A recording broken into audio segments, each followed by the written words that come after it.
Burkina Faso, Soum, un village au fin fond de la brousse, a tissé depuis 15 ans des liens d'amitié avec une petite ville du sud de la France, Bram. Mais pourquoi depuis 15 ans, des femmes et des hommes, en France et au Burkina Faso, s'engagent malgré les difficultés pour accompagner un village de l'Afrique de l'Ouest? Pour comprendre, c'est à Soum, à la rencontre des acteurs du développement du village, que nous vous invitons.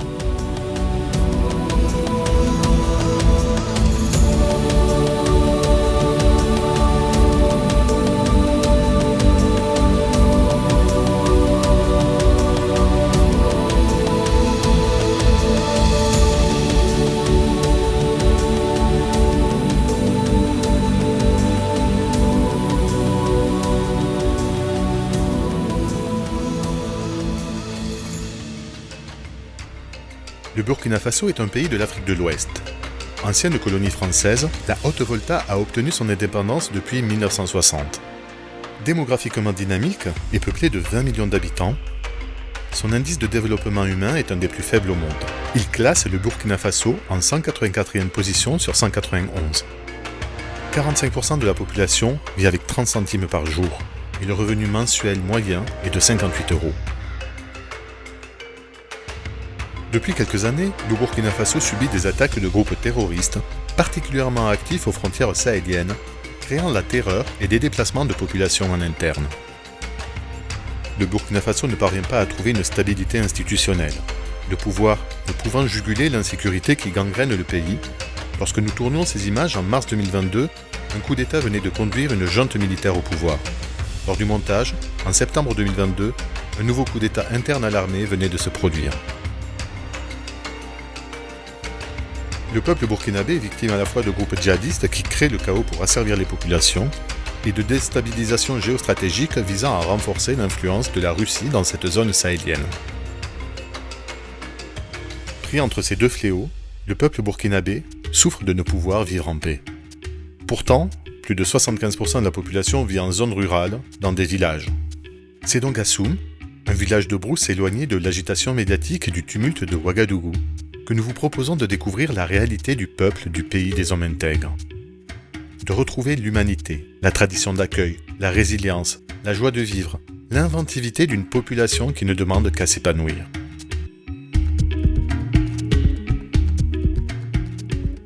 Un village de brousse est constitué d'habitats relativement dispersés. Le noyau de la construction est la concession. C'est une cour, fermée parfois par un mur d'enceinte, qui constitue l'habitat d'une famille.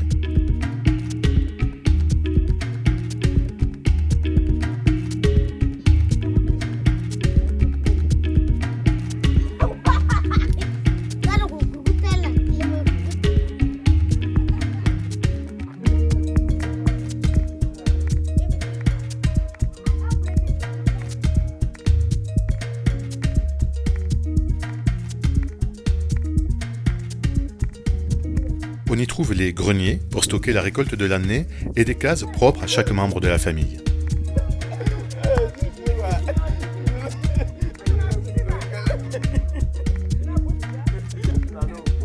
On trouve dans certaines concessions des foyers destinés à la fabrication du dolo. Le dolo est une bière ancestrale obtenue par la fermentation du sorgho ou du mil et cuite à de nombreuses reprises.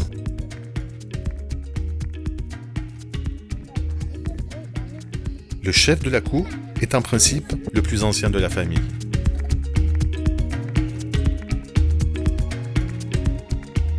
L'accès à l'eau reste difficile. Les forages, permettant de pomper l'eau potable souterraine, sont parfois situés à plusieurs kilomètres des concessions. La notion de concession témoigne de l'esprit du droit coutumier. La terre n'appartient à personne. C'est le chef de terre qui autorise une famille à s'installer et à exploiter la terre. Chaque village est dirigé par un chef coutumier. Ce dernier a en charge les questions religieuses et la cohésion sociale du village.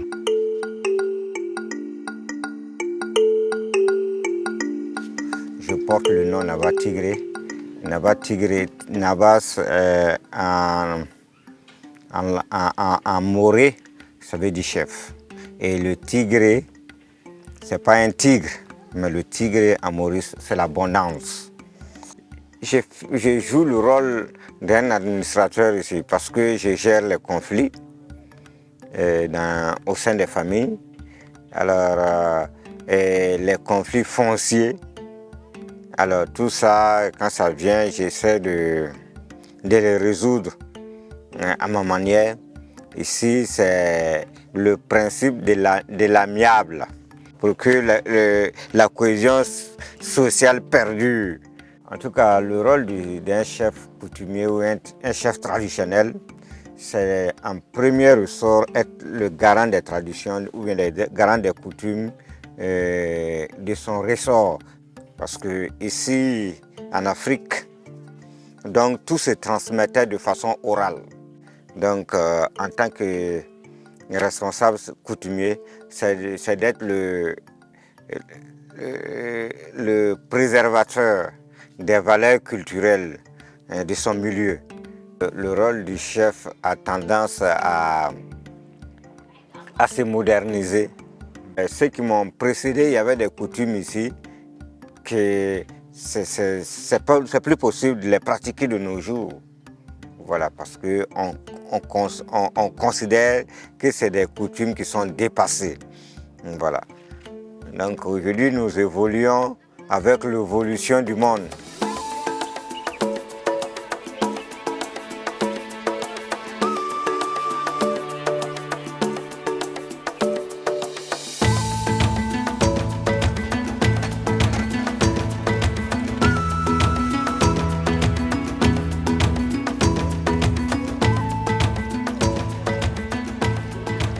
Sinon, le village de Soum, c'est un village administratif relevant de la commune de Nanoro.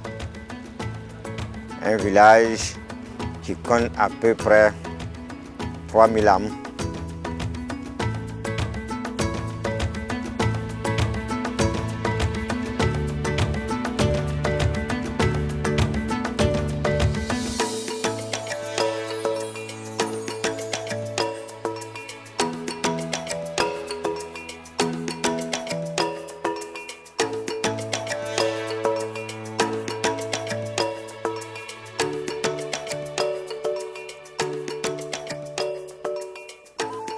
C'est une population composée de Mossi, de Gouroussi et d'une minorité de Peuls. En tout cas, qui vivent dans une parfaite harmonie. Alors, c'est cette composante d'ethnie-là qui forme la population de Soum.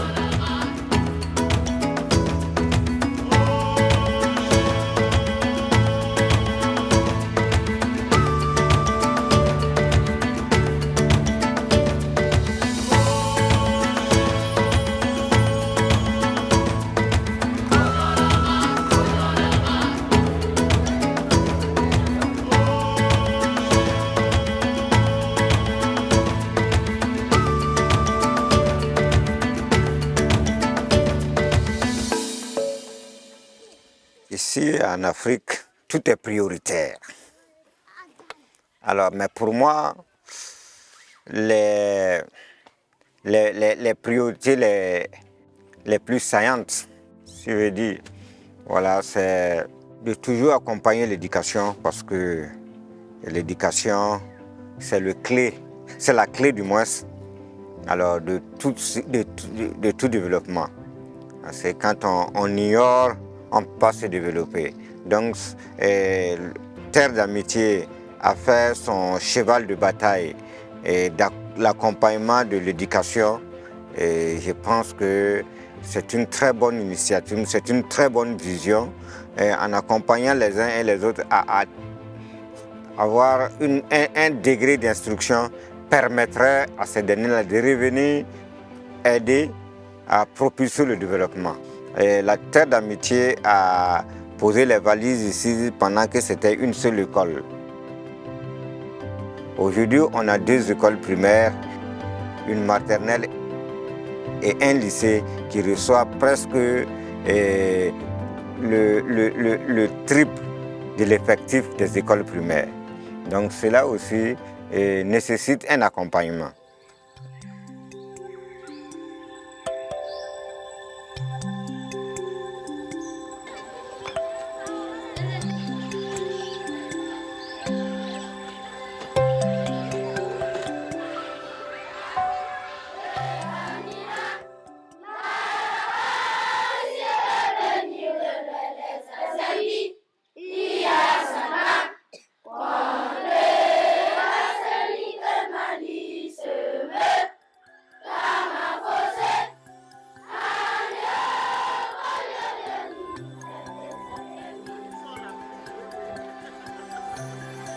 Et l'année passée, nous, on avait 412 élèves. Et cette année, nous, on a 393 élèves, soit 196 filles pour cette année et 197 garçons. Ici, à Soum, de façon particulière au Burkina Faso, l'enfant rentre à l'école à partir de 6 ans. Si les élèves ne sont pas nombreux, sinon c'est à partir de 7, 8 ans. Actuellement, il y a la politique de l'État qui donne que tous les élèves du CP1, les élèves du CE1 et les élèves du CM1 n'ont pas droit au redoublement. Par exemple, si je prends un exemple, 70 personnes qui rentrent au CP1, il faut dire qu'il y a 50 qui vont arriver au CM2. Ce n'est pas génial. Ces enfants-là, ils seront des cas sociaux. Comment faire pour survenir à ces besoins-là? Comment faire pour résoudre ces problèmes? Et les difficultés sont énormes. Il y a la distance d'abord qui est une première difficulté, les distances dans les différentes familles. Il y a aussi les écoles ne sont pas nombreuses dans cette zone-là. Donc, il y a cette difficulté d'infrastructure aussi qui est là. Deuxièmement aussi, il y a aussi, disons, la nourriture. Voilà. Et troisièmement, cette difficulté-là aussi est liée aussi que souvent d'autres parents ne sont pas disposés pour accompagner les élèves dans les écoles. Ils les laissent venir par eux-mêmes et si c'est un peu distant, ils abandonnent. Depuis 20 ans, l'association Terre d'Amitié s'est fixée comme objectif principal d'accompagner l'éducation des enfants de Soum. Avec des moyens limités, elle a notamment construit des logements pour les enseignants, équipé des salles de classe en mobilier, éclairées par des panneaux solaires quelques classes pour permettre aux enfants d'étudier le soir, et participe chaque année au fonctionnement de la cantine par des vivres et de l'équipement. La nourriture qui fait premièrement, s'il vient à l'école et il est loin, il n'a pas à manger. Le fait qu'il regarde chaque fois il faut aller à midi, manger, à faire 5 km avant de revenir à l'école, c'est compliqué, il abandonne. Afin de permettre un meilleur accès et un maintien des élèves dans le système éducatif, on trouve depuis quelques années en milieu rural au Burkina Faso des cantines endogènes. Une cantine endogène s'appuie sur la participation des parents d'élèves pour nourrir leurs enfants à l'école.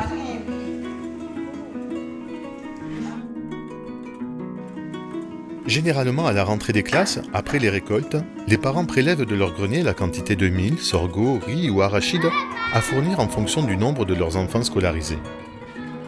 Agrémentée de sel et d'huile, la préparation, très nutritive, est cuisinée sur place avant d'être distribuée aux enfants de l'école. Mais les récoltes sont aléatoires et les moyens des parents insuffisants pour couvrir toute l'année. À Soum, Terre d'Amitié participe chaque année avec l'appui de l'ONG Respublica pour fournir des vivres complémentaires. Terre d'Amitié nous a déjà apporté beaucoup. Je ne saurais chiffrer tous les bienfaits qu'a accordé Terre d'Amitié à la localité de Soum. Terre d'Amitié intervient exclusivement sur le village de Soum, mais elle n'est pas seule.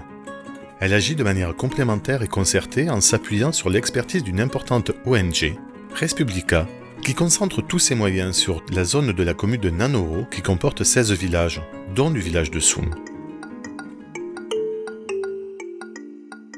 Je suis Salam Ouedraogo, le directeur exécutif de Res Publica. J'assure la représentation de l'association Res Publica, qui est une association française au Burkina. Res Publica a été créé par le couple Perrin, Jean-Claude et Françoise Perrin, dans les années 2001.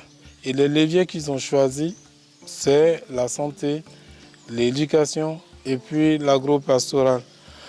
Et le modèle qui a été impulsé par notre association, c'est à travers l'éducation.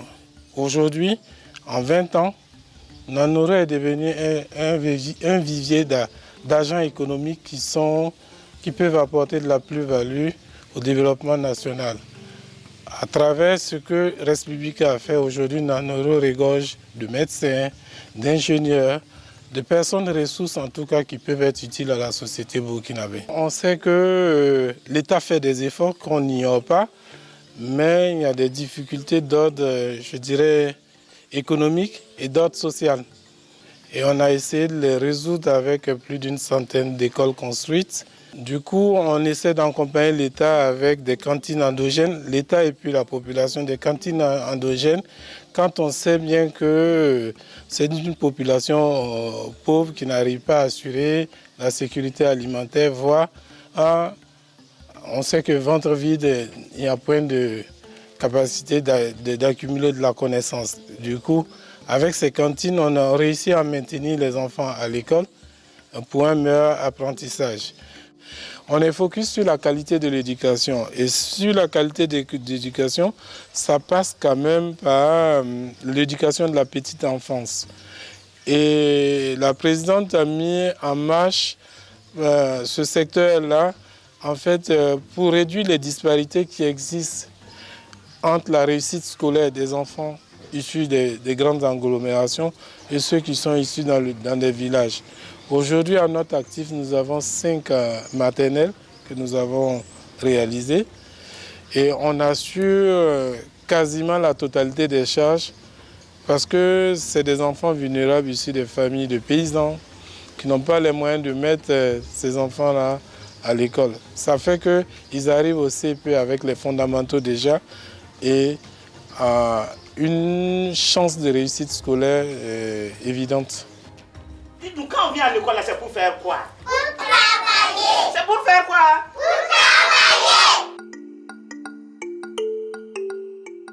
travailler. La maternelle n'est pas obligatoire.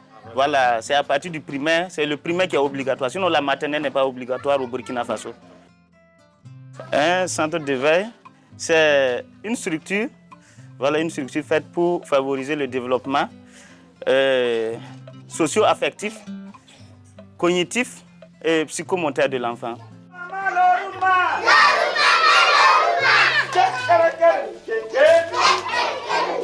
En petite section, on a 45 enfants, dont 24 filles et 21 garçons. Et en moyenne section, on a 61, dont 31 filles et 30 garçons. Il y a des enfants numérés, il y a des enfants assis, des enfants maïs, des enfants extra. Ça, c'est magnifique. L'intérêt d'un centre de veille en milieu rural, c'est pour donner aux enfants des milieux ruraux la même chance que les enfants de la ville. Voilà. Ces enfants sont l'avenir de Soum. Mais à Soum, tout comme en Afrique, rien ne serait possible sans les femmes, trop souvent sous-estimées, alors qu'elles constituent les piliers de la structure familiale et du développement du village.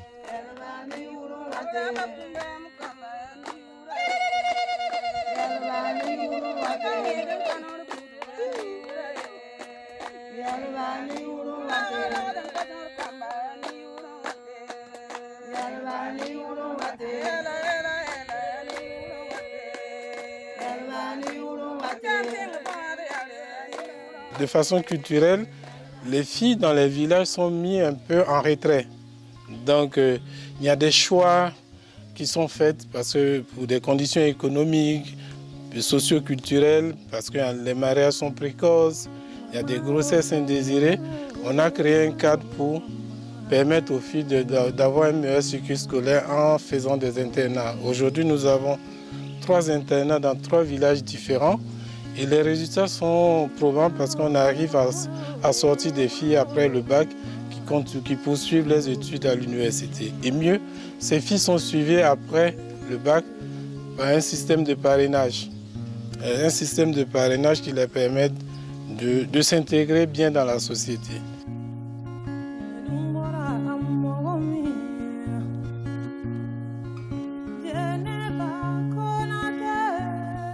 L'égal accès des filles à l'éducation est une priorité de Res Publica partagée par l'association Terre d'Amitié. Ensemble, elles ont par exemple mis en place à Soum des formations au tissage pour les femmes du village, mais aussi pour la fabrication du savon ou la conservation des aliments.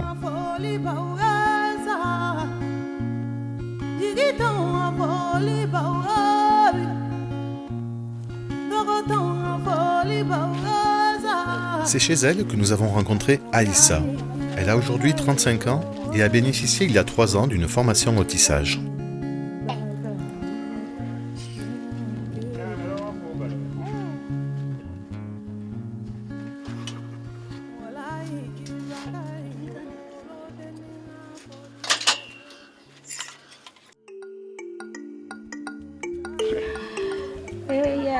Ya marse wa to me nda na de buri ya apare ha tara moya wa wo kore ke tem san ko ho bala fo me tara me san do menga la bazaro ko mo kon kisiga wo to ligire menga kon ko ta ligire nanda kisiga wusto ko wo ko sa ko tara kisiga wusto ko fo to ko wo ko sama fa sa wo ko fo yigire men ta lenki tenzem sa mbo marse ko zinga me hambe fa yi view wan pa zinga ne ba mi fo tumda beni ne ro ne thanda ta wata beni la zaka puka wa ya lika ne ba pemi sa me zaka de tono ha wo ko to ya ton te wo ko me ni ne mi be me bana wo to la tenda tan ko hoda ton sa wo ko ton nan ti ya ga ton na bebe wo ko da ton ya ga na me te pa kin handa ta te bam ko hoda te ton me wo ko da ndata zam sa fami akele dum bo ko ton be ni isama he to ne hambe bala ton sama hadan balan paasi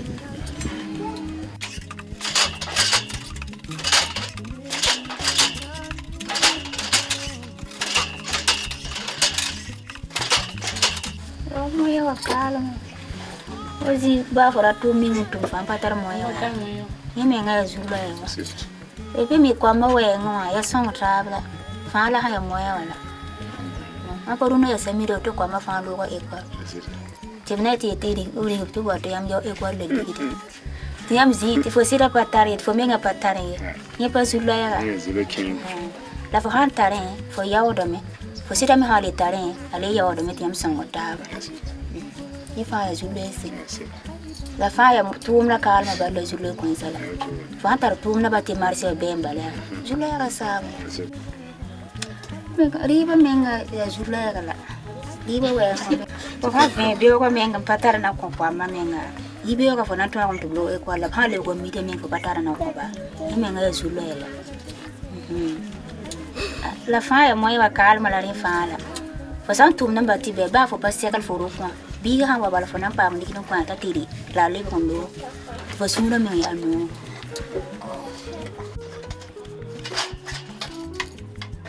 ton pur babara kuzra la ton mi be kawa moya wa kai usongo pokataba usongo pokataba to ampa ba mi ton wa yidi ampa re ka ya kan sa mi so. La place des femmes dans la société africaine est à la fois fondamentale et mal reconnue. Les hommes ne sont pour autant pas inactifs, notamment à Soum, qui a vu sa vie villageoise paisible bouleversée par la construction du 5e plus grand barrage du Burkina Faso, d'une capacité de 155 millions de mètres cubes d'eau. Ce projet, datant de 1967, n'a débuté faute de moyens qu'en 2005. Le barrage n'est opérationnel que depuis 2017 et les premières cultures de riz, notamment, ont débuté en 2021. La distribution de l'eau est gérée collectivement par un comité de gestion.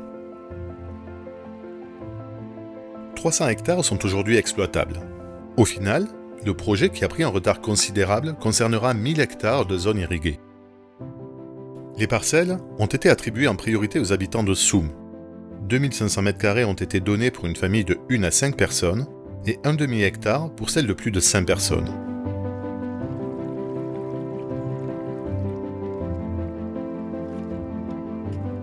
Avec des moyens rudimentaires, chaque famille aménage et cultive sa parcelle.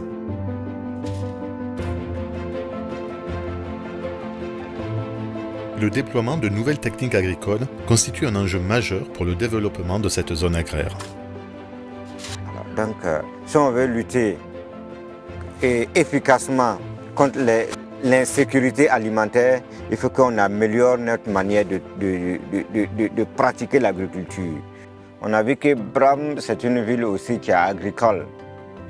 Alors, mais chez eux, ce n'est pas les mêmes modes d'exploitation que chez nous, parce que là-bas c'est mécanisé. Pourquoi pas songer à nous épauler dans ce domaine-là pour qu'on arrive à la mécanisation agricole. C'est très important.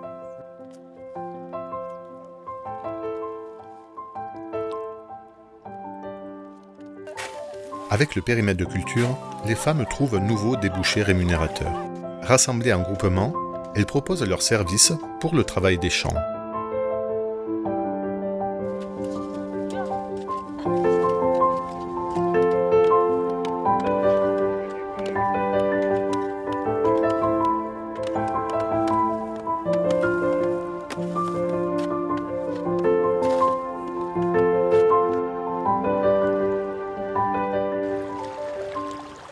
Au bord du barrage, quelques pêcheurs avec peu de moyens et d'expérience commencent à tirer profit de la pêche. L'aquaculture et la pêche constituent un potentiel de développement économique et alimentaire encore sous-exploité.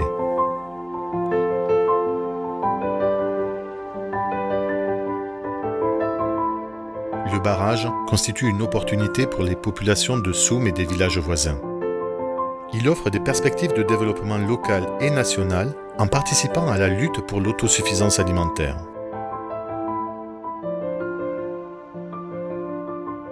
Son impact sur la vie des habitants est majeur. Les jeunes ne quittent plus le village pour trouver un meilleur avenir ailleurs et de nouvelles populations affluent à Soum.